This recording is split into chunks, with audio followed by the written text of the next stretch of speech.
و مثال اینتگرال اومدم چه که میتونه اینتگرال با عددها که لیمیت های آن داشته از 1 تا 9 و فونکسی داشته این نموده اینتگرال چه کار میکنیم یکم اینتگرال رو کار میکنیم بعد عددها رو میمونیم برای اینتگرال کار کردن نیا کنیم در دین قوس در کوادرات است قوس رو اول میکشیم بیایم نویسیم این چی میشه اینتگرال از 1 تا 9 قوس رو بکشیم 9 مینوسی 6 12 ریشه x جمعی 4x میشود برای این مدل کار کردن برای اینتگرال کار کردن یک فرمول باید داریم فرمول چیست در این اینتگرال اگر ما x درجه n dx داشته باشیم میدونیم که چه کنیم اینتگرال برعکسی حاصل است درجه ها رو زیاد میکنیم جمعی 1 میکنیم و کسر میرسه n جمعی 1 همین قاعده استفاده بردیم اینا کار میکنیم بینشون پلوس مینوس هر یک تاشو علاوه کار میکنیم اگر عدد خودش بیاید بیایم دومش کار کنم اینتگرال هر یک تاشو علاوه حساب میکنیم اینتگرالی 9 اینچ است 9x یگان عدد که نده باشین مثلا 5 6 عدد خودش بیاد هم وقت اینتگرالش 9x با x میبراید بعد اینجا ما ریشه x اینتگرال ریشه x هم در اینجا کار کنیم ما چه کار کرده میتونیم x در درجه 1 تقسیم 2 نوشته میتونیم اینتگرال رو و در اینجا اگر ما زیاد کنیم x در درجه 3 تقسیم 2 جمع 1 کردم تقسیم 3 تقسیم 2 میشود و اگر این رو استفاده بردیم این چی میشود مینوس 12 x در درجه 3 تقسیم 2 تقسیم 3 تقسیم 2 میشود جمع x در درجه 1 است خود x رو اگر من اینجا در اینجا کار کنم این چی میشود اینتگرالش x درجه 1 میشود 1 تزیاد x کوادرات تقسیم 2 میشود برای ما چه لازم نیست چون که در اینجا ما عدد ها داریم در اینتگرال و چی میشود 4 ضرب x کوادرات تقسیم 2 این رو باید کار کنیم این موضوع حرکتش رو کار کردم اکنون بیاین ساده کنیم البته که ما در اینجا عدد ها باید مون از 1 تا 9 باید مونیم و بیاین رو ساده کنیم اینتگرال رو این میشود 9x مینوسی 3 تقسیم 2 رو ما با بالا گیرم این میشود 24 تقسیم 3 که 8 است و 8 در درجه از x کوب در ریشه نوشته میتونیم 3 تقسیم 2 رو 8 از اینجا اومد 3 تقسیم در مخرج بالا گرفتم 12 ضرب 2 تقسیم 3 میشود جمع 2x کوادرات بین 1 و 9 اکنون اول جای x 9 رو میمونیم بعد جای x 1 رو میمونیم اگر این رو مکر کنیم این میشود 9 ضرب 9 مینوسی 8 9 کوب میشود جمع 2 ضرب 9 کوادرات این رو باید کار کنیم بعد طرحی اکنون جای x 1 رو میمونیم 9 ضرب 1 مینوسی 8 1 کوب جمع 2 ضرب 1 کوادرات هر دو قوس رو علاوه کار کرده یکم قوس چی میشود 81 این 3 9 کوب 3 درجه 6 3 درجه 27 81 عدد کلام است 81 مینوسی 8 ضرب 27 جمع 81 جمع ضرب 2 162 این یکم قوس دویم قوس چی میشود 9 مینوسی برابر نه مینوسی 9 مینوسی 8 جمع 2 میشود دویم قوس آسان داره یکم قوس عددش کلان است 162 جمع 81 243 میشود 243 مینوسی 8 ضرب 27 اگر تست کنیم اگر 243 در اینجا نویسم 243 مینوسی 8 ضرب 27 8 ضرب 27 هم باید کار کنم و 27 ضرب 8 این چه میشه 6 5 در خود تیر 16 5 216 میشه 243 مینوسی 216 این میشود 7 2 9 27 میشود یعنی جواب ما 27 میشود 27 مینوسی قوس دویم به 3 برابر است برابر 24 میشود یعنی جواب ما 24 است مثال 156 باز با ما تکرار کنیم اول قوس رو میکشویم قوس رو اگر کشویم اینتگرال از مینوس 1 و 3 این میشود 3 9x کوادرات 9x کوب میشود минуси 12х минуси 15х минуси 15х квадрат мешавад, агар хато накунам. Минуси х минуси 12 минуси 15 дуруст, плюси 4 плюси 4х мешавад. қавсорук шуда ва ҳамашро бо х зарб кардам. dx қоидаи интеграл. барои инро кор кардам мо чӣ гуфтем дар саволи пешина? Мо бояд ин қоидаро истифода кунем аз интеграл, яъне дараҷа зиёд мешавад якта ва онро дар махраҷам менависем, такрор мекунем. дар ин ҷо агар кор кунем мо чӣ дорем? х кубро интегралаш чӣ мешавад? х дар дараҷаи 4 тақсими 4 мешавад. бо х квадрат дорем мо, ин мешавад х куб тақсими 3 мешавад. х худи х бошад, х квадрат тақсими 2. ҳаминҳоро истифода бурда акнун кор мекунем.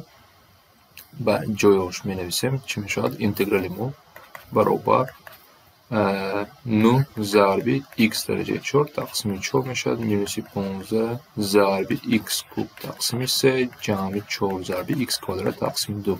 ҳаминҳо байни минуси 1 ва 3. интегралро агар кор кунем, 9 тақсими 4 акнун сода карда мешавад. хеле сода нависем бо 9 тақсими 4 х дараҷаи 4 минуси 5х куб ҷамъи 2х квадрат байни минуси 1 ва 3. инро бояд кор кунем. акнун ҷои х аввал 3ро мемонем. якбур агар 3ро монад 3 дараҷаи 4 ин 81 мешавад. 9 зарби 81 тақсими 4 минуси 5 зарби 27 ададҳо калон аст. ҷамъи 2 зарби 9. ин якум қавс. баъд минус акнун ҷои х минусро мемонем. 9 тақсими 4 мешавад. минуси 1 дараҷаи 4 1 аст. ҷамъи 5 баъд ин чанд мешавад? ҷамъи 2. инро бояд кор кунем. ҳардуашро алоҳидаги агар кор кунем бо махраҷ ҳастанд. 729 тақсими 4 барои чӣ хелатҳои мушкил додан? агар ман инро якбора тест якум қавсро агар кор кунем якбора, ин чӣ мешавад? 261 тақсими 4 мешавад. минуси чанд мешавад? 37 тақсими 4 махраҷҳои баробар кардем ва ин ҳамашон баробари чанд мешаванд? 224 тақсими 4 ки он ба 56 баробар аст. ман якбора кор кардам, дар инҷо ҷои бисёр нагирифтам. мисоли 157 ва боз интегралро аввал мегирем. кадом қоида истифода мебарем? х дар дараҷаи n dx бошад. ин вақт баробари чанд мешавад? дараҷаҳоро яктаи зиёд мекунем. биёин бо алоҳидаги кор кунам дар ин ҷо. х решаи х интегралаш чӣ мешавад? мо инро ба дараҷа мегардонем. мо инро ҳамчунин хеле навишта метавонем. х дараҷаи 3 тақсими 2 dx ки он баробари ҷамъи 1 кунем. 5 тақсими 2 тақсими 5 тақсими 2 мешавад. ва х-ро мо медонем. интегралаш чӣ аст? х квадрат тақсими 2. дар ин ҷо ба мо цел лозим нест. биям кор карда истодам. биёин нависем чӣ мешавад?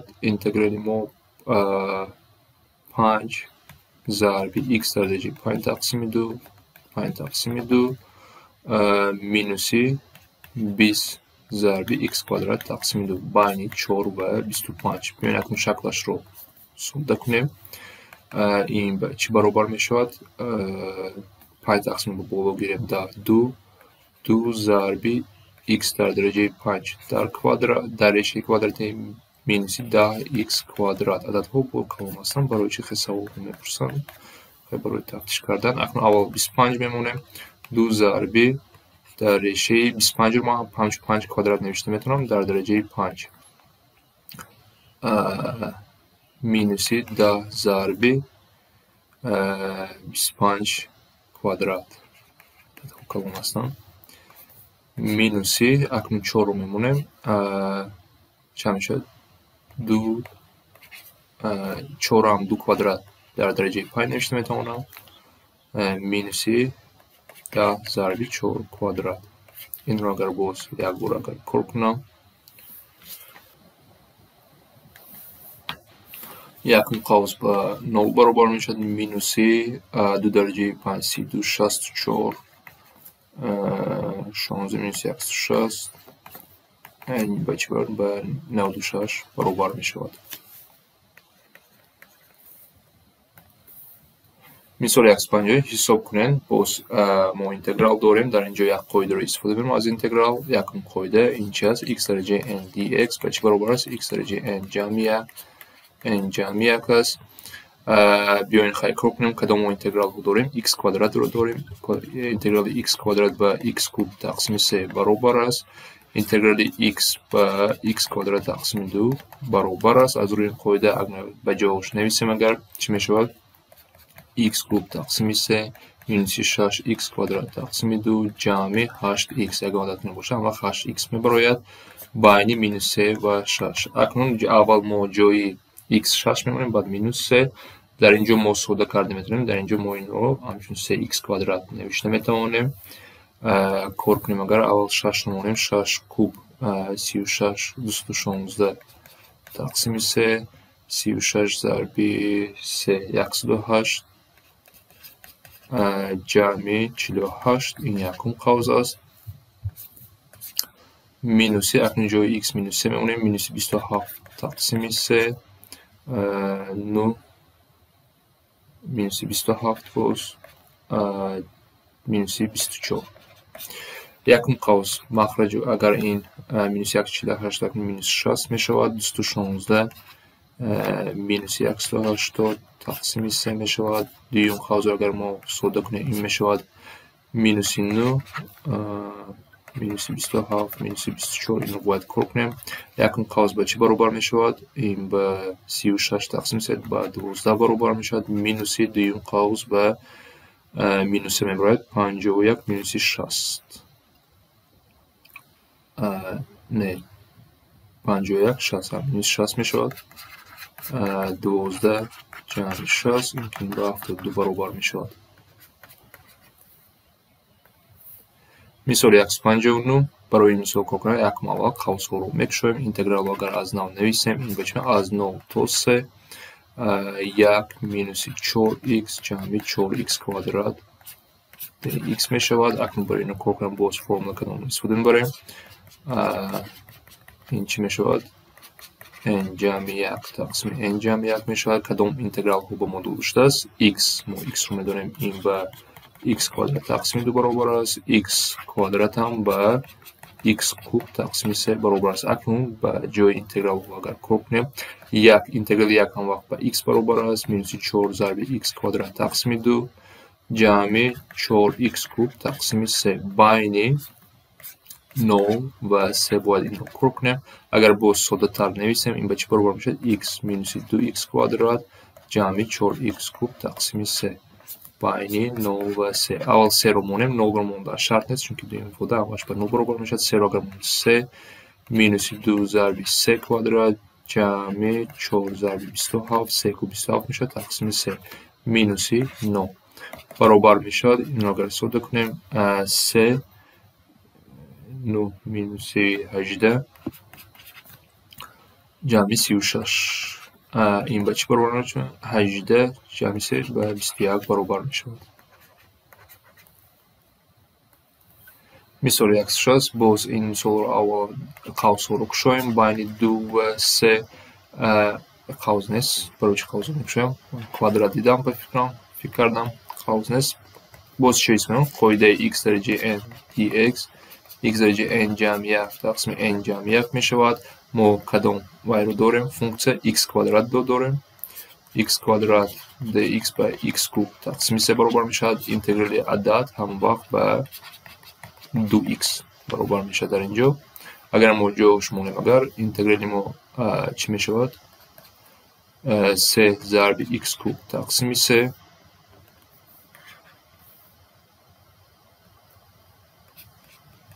x کوب تقسیم 3 میشود جمع 2x. اینتگرال بین 2 و 3 باید حساب کنیم. اول با سوالای مشکل سر کردم بعد آخرش آسان تر کردم. عجایب. این چی میشود اگر ساده کنیم؟ x کوب جمع 2x بین 2 و 3 یعنی اول با عدد های مشکل کار کردن اریتمتیکش کم در مشکل بود. به کلکولاتور این باشد آسان تر. اول 3 رو میمونیم 27 جمع 6 مینوسی با درون 8 جمع 4 یکم قوس به 33 برابر میشد. مینوسی 12 به 21 برابر می شود. مثال 160 به دیگر شکل، یعنی به دیگر وظیفه اینتگرال میگذاریم. این حساب کنیم مساحت. برای این نمود سوال کار کردن البته که ما باید شکلش رو دونیم. هم وقت فونکسیون ساده رو شکلش رو باید دونیم. کدام فونکسیون داشتیم؟ مساحت شکلی با خطای 3x کوادرات یعنی تقریبا نویسیم. مکمل کشیدن شرط نیست. این 3x کوادرات میدونیم که پارابولا است و شکلش بگذار همین باشد 3x کوادرات و ما شکل مکمل لازم نیست. و یعنی x 4 x این نو باشه از نو اگر سر x 4 در اینجاست y نو، یعنی این مساحت رو باید حساب کنیم در طریق فونکسیون. ما اینو چیکار میکنیم؟ این چی معنی دارد؟ این معنی دارد که اینتگرال ما 3x کوادرات dx بین 9 و 4 همین مساحت رو باید حساب کنیم و اینتگرال رو چیکار میکنیم؟ با قاعده پیشنهاد در اومده بودیم. برای اینو کار کردن چیکار میکنیم؟ x درجه n جمع 1 تقسیم n جمع 1 میکنیم و اگر نویسیم اینتگرال رو این به چی برابر میشود؟ 3x در اینجا x کوادرات 3x کوب تقسیم 3 میشود بین 9 و 4 که این به چی برابر است؟ x کوب بین 9 و 4 است. اول جای x 4 رو میمونیم 4 کوب مینوس 9 کوب 4 کوب میدونیم که به 64 برابر است، یعنی این مساحت به 64 برابر است. یعنی در اینجا هم نویسم ما اینجا چیکار کردیم؟ x کوادرات x رو بیفتیم یعنی x کوب تقسیم 3 یک رو به جاش موندم. مثال 162 مساحت شکل با خطهای 2x x5 و x6 مطلب رو یابیم. شکل این چی است؟ فونکسیون اساس ما این خط است. بیاین شکل رو تصویر کنیم. تقریبا مکمل. این از نام میگذارد از مرکز کوردینات 2x کمتر خطی راست از اون گذشتگی. این چی است؟ 2x است. اکنون بین x5 و x6 بگذار 5 در اینجا باشد و 6 در این باشد. همین مساحت رو باید یابیم. y نام دیگه همین خط y یعنی با همین خط y بخشش اینجا x x و y یعنی y نام یعنی همین مساحت رو باید یابیم. یعنی چیکار میکنیم؟ اینتگرال ما 2x فونکسیون بین 5 و 6 همین رو باید یابیم. این مساحت است. برای این رو کار کردن اینتگرال 2x این البته میدونید آسان است. x کوادرات است بین 5 و 6 ما باید 6 رو مونیم. این میشه 36 مینوسی بعد 5 رو 25 این به 11 برابر است. مثال 163 باید ما شکل رو 3x کوادرات داریم. شکل رو تصویر کنیم. 3x کوادرات این میدونیم که پارابولا است. پارابولا شکلش رو تخمینا کشیم. y برابر 3x کوادرات میشود بین x2 و y9 x2 و y9 این عدل سر میشود. x2 در اینجا است y9 یعنی yx میدونیم که در 9 اینجا است، یعنی از شما این مساحت رو یافتن میخواد. برای این رو یافتن چون که اینتگرال 3x کوادرات dx بین 9 و 2 برای اینتگرال کار کردن ما قاعده اینتگرال چی است؟ x درجه n dx یعنی x n جمع 1 تقسیم n جمع 1 کار میکنیم و اگر در جاش مونه این چی میشود؟ x کوب بین 9 و 2 اول 2 رو میمونیم 2 کوب مینوس 9 کوب این به 8 برابر است، یعنی این مساحت به 8 برابر است. مثال 164 مساحت شکل اکنون ریشه x این هم ریشه x باید ویش دانیم از 0 میگذارد، یعنی شکلش رو تصویر کنیم. خیلی شد تقریبا بگیم ریشه x بین x9 اینجا 9 است 4 بگذار اینجا باشد y9 اینجا yx یعنی از شما این مساحت رو یافتن رو میخواهم. این مساحت چه میابیم؟ این چه معنی دارد؟ اینتگرال 9 ریشه x بین 9 و 4 و برای این کار کردن اینتگرال باز قاعده رو اینجا می نویسم. x درجه n رو استفاده میبریم. این به چی برابر؟ x درجه n جمع 1 تقسیم n جمع 1 و از ما چی میخواد؟ ما چه باید داریم؟ فونکسیون ریشه x ما ریشه x رو همچون x درجه 1 تقسیم 2 نوشته میتونیم و این بر x درجه 3 تقسیم 2 تقسیم 3 تقسیم 2 میبراید و اگر دیگه جاش مونیم اینتگرال رو کل کنیم 9 ضرب x درجه 3 تقسیم 2 تقسیم 3 تقسیم 2 بین 9 و 4 بیاین فونکسیون رو ساده کنیم 3 تقسیم 2 با بالا گیریم 18 6 x کوب در ریشه بین 9 و 4 جای x اول 4 رو میمونیم بعد 9 رو میمونیم 9 رو میمونیم ifade 9 میشه بیاین چون 6 ضرب 4 کوب ما اینو چیکار نمیشه میتونیم مینوس 9 4 کوب با چی برابر میشه 4 کوب با 64 ریشه 64 با 8 برابر است 6 ضرب 8 که اون با 48 برابر است مثال 165 باز همین نمودی فونکسیون داریم 6 ریشه x داریم فونکسیون رو میکشیم تصویر کنیم هم وقت تصویر کردن نغز است x 6 ریشه x تقریبا شکلش همین خیلی است و از ما چی میخوام بین 9 و 9 یعنی 9 اینجا 9 اینجا باز از کمتر گرفتم و ما باید y 9 در اینجا است همین مساحت رو یابیم و اینتگرال رو میکشیم اینتگرال چی است 6 ریشه x بین 9 و 9 است dx ما باید کنم خود رو استفاده بریم x درجه n جمعیه تقسیم n جمعیه یک بار جوابش رو نوشتم که بسیار تکرار شد x درجه n dx برابر چه x درجه n جمعیه n جمعیه میشه این مثال پیش نکار کرده بودیم یک بار اگر ما نویسم 6 ضرب x درجه 3 تقسیم 2 تقسیم 3 تقسیم 2 بین 9 و 9 اگر ما فونکسیون رو ساده تر نویسیم این میشه 4 ضرب x کوب در ریشه بین 9 و 9 9 رو میمونیم و 9 رو بعد میمونیم 9 رو میمونیم 9 میشه ifade این چی میشه 4 ضرب 9 کوب در ریشه مینوس 9 9 کوب این با چی برابر 3 درجه 6 3 درجه 3 27 4 ضرب 27 80 108 میشود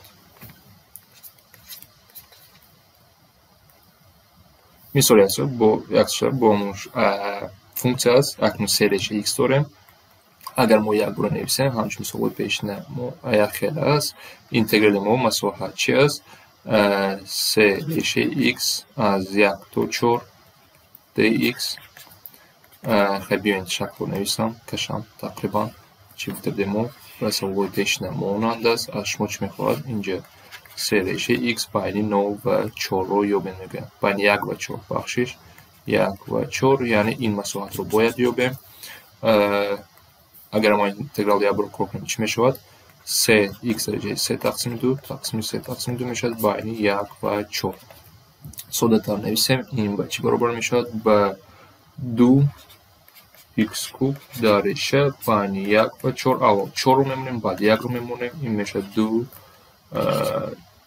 4 کوب مینوس 2 ضرب 1 کوب 4 کوب 64 است 8 میشه 2 ضرب 8 مینوس 2 ضرب 1 که اون به چی برابر 16 مینوس 2 14